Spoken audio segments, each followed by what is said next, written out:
நன்றி உணர்வுங்கிறது தான் வேரிலிருந்து விழுது வரை இன்னைக்கு எல்லாருக்கும் குறைஞ்சிக்கிட்டே வருதுமா. நமக்கு அது வேணும். எத்தனை பேர் நாம் நன்றி உணர்வோடு இருக்கிறதுனா என்ன தெரியுமா? தடுக்கி விழும்போது கையை பிடிச்சி தூக்கி விட்டவங்களுக்கு தேங்க்ஸ் சொல்கிறது மட்டுமே கிடையாது. இன்று நான் என்னவாக இருக்கிறேனோ அதற்கு நேர்முகமாகவும் மறைமுகமாகவும் யாரெல்லாம் காரணமாக இருக்கிறார்களோ ஒரு முறையேனும் அவர்களை நினைத்து பார்ப்பதும், நமக்கு அவங்க உதவினா மாதிரி நாம் அடுத்தவங்களுக்கு என்ன செய்ய முடியும்னு யோசிக்கிறது மட்டும்தான் நன்றி உணர்வு. அது இப்போ குறைஞ்சி போச்சு, நிறைய குறைஞ்சி போச்சு.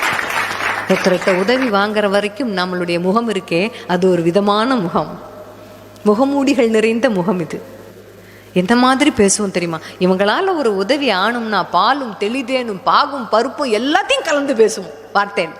உங்களை மாதிரி வராது, உங்களை மாதிரி கிடையாது, பார்த்ததே இல்லை. சரி, அவங்களால அந்த உதவி கிடைச்சாச்சு, அதே உணர்வோடு நாம் எத்தனை காலத்துக்கு தொடருவோம்? உதவி செஞ்சவங்கள்ட்ட போய் நன்றின்னு சொல்வதை கூட நாம் மறந்து போய் விடுகிறோம். இது வேரிலிருந்து விழுது வரை இந்த குணம் இருக்கு. நம்மோட வயசான அம்மா அப்பாவும் வீட்டில் இருக்கும்போது 10 நிமிஷம் அம்மா அப்பாவோட போய் உட்காந்து பேசியிருக்கோம்? நேரமே கிடையாது.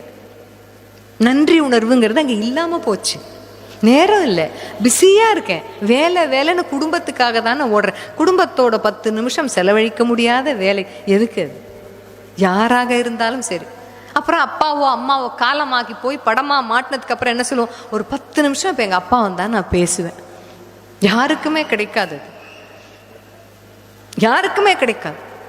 இருக்கும்போது அதன் அருமை தெரியாமல் இறந்த பிறகு புலம்போது தான் நன்றி கட்டத்தனத்தின் உச்சம். அது நம்ம வீட்டிலேருந்தே செய்கிறோம். அது வேரும் செய்து விழுதும் செய்து நடுவில் இருக்கிற இலை பூ காய் கிளை தண்டு எல்லாமே செய்து எல்லா வயதினரும் செய்யக்கூடிய ஒரு விஷயம். அந்த நன்றி உணர்வு வீட்டில் வேணும். Download ShareChat.